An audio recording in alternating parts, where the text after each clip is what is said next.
Ghrelin है और एक हार्मोन है लेप्टिन और एक इंसुलिन।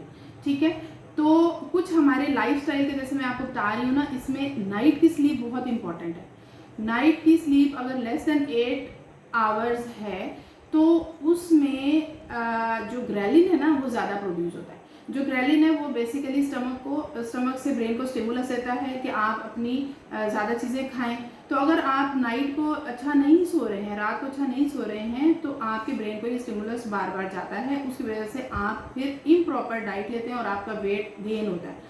तो जैसे आजकल हमारे अनहेल्दी लाइफस्टाइल चल रहे हैं, मोबाइल्स का एक्सेसिव यूज़ है, लेट नाइट स्लीप है, उसकी वजह से ये एक विशियस सर्कल जो है ना स्टार्ट हुआ होता है और वो साइकिल जो है ना वो आगे से आगे जो है वो एग्रावेट कर रहा होता है चीज़ों को। तो उसमें night sleep is very important. इसके अलावा स्ट्रेस की वजह से भी ग्रेलिन जो है जो स्टमक से वो ज़्यादा रिलीज होता है। स्ट्रेस भी जो ख़वातीन कहती है ना कि मुझे बहुत ज़्यादा टेंशन है, इस वजह से भी मैं बहुत इम्प्रॉपर खा रही होती हूँ और मेरा वेट कंट्रोल नहीं हो रहा होता, तो उसमें बेसिकली ये ग्रेलिन का रोल होता है।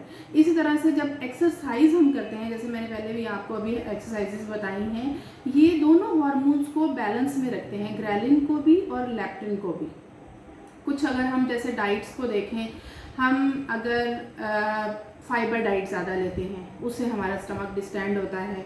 स्टमक से मैसेज ब्रेन को जाता है कि स्टमक फुल हो गया है, तो वो फिर ग्रेलिन को कम कर देता है। जब ग्रेलिन कम होगा तो एपिटाइट सप्रेस हो जाएगी, लेकिन चूंकि हमने फाइबर डाइट ली हुई होगी, हमारी जो है ना वो भूख पूरी हुई होगी, तो ऑटोमेटिकली फिर हमारा जो है वेट गेन नहीं होगा। इसी तरह से मीट जैसे प्रोटीन है वो अगर हम लेते हैं तो मीट एक तरफ तो स्टमक को डिस्टेंड करेगा, वही ग्रेलिन वाला प्रोसेस करेगा, दूसरा ये लेप्टिन को भी इन कंट्रोल करेगा, लेप्टिन सेंसिटिविटी को कम करेगा। तो ये जो डाइट्स हैं, फाइबर डाइट के ज़्यादा लेने से, प्रोटीन डाइट ज़्यादा लेने से, नट्स हैं, ऑयल्स हैं, कुछ जैसे ऑलिव ऑयल हैं और फ्रूट्स हैं, ये सब जो है ना बेसिकली इन हार्मोन्स को इन कंट्रोल करते हैं।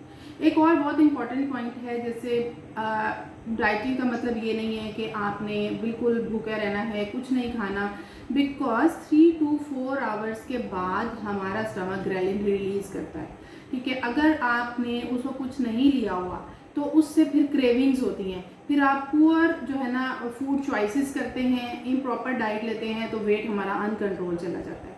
इसलिए प्रॉपर डाइटिंग का असूल ये है कि आप लें, लो कैलोरिक डाइट लें,